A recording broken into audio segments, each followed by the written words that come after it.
Hi, it's Dr. Hanson again. Today's topic is on handwriting. You know, there are many children who are often told that their handwriting is just not good. And that's some of those earlier messages that they're getting even as little people that are affecting their self-esteem and their self-worth. This is part of development. Development consists of gross motor, fine motor, social, communication, and adaptation. So keep that word adaptation in your mind for just a minute. But if they do everything in the beginning with gross motor, with big muscles, they're crawling, they're walking, they're standing, they're running, then they've got to polish with their fine motor skills. Handwriting is a fine motor skill.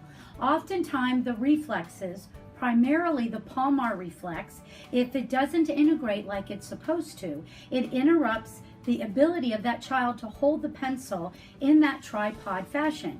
So oftentimes we see children wrapping their hand around the pencil, and it creates an enormous amount of effort, and they really get very fatigued and they don't want to write anymore.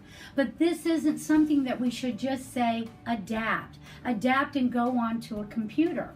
Oftentimes in our school systems, that's what ends up happening. If a child isn't moving along, we are going to find a way to help them adapt. And remember, adaptation usually comes at a cost. And for this child, it is going to be fine motor skills. So what I want to show you today is an image of what's called the homunculus. The homunculus, right down here, and this is only one side of it. The homunculus is actually the brain's map that shows us where the body is actually carrying surface area communication. Look how big that hand is. If we lose out on our fine motor skills in handwriting, you're not just affecting that child's skills, but you're also affecting their brain. And I want to kind of orientate you to this particular picture.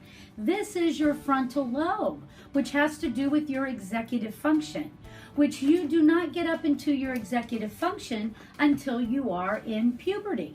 So if we start altering that pathway that a child is headed towards by simply changing fine motor skills and going into a keyboard, we are changing the surface area of that child's brain. I really wanted you to know this.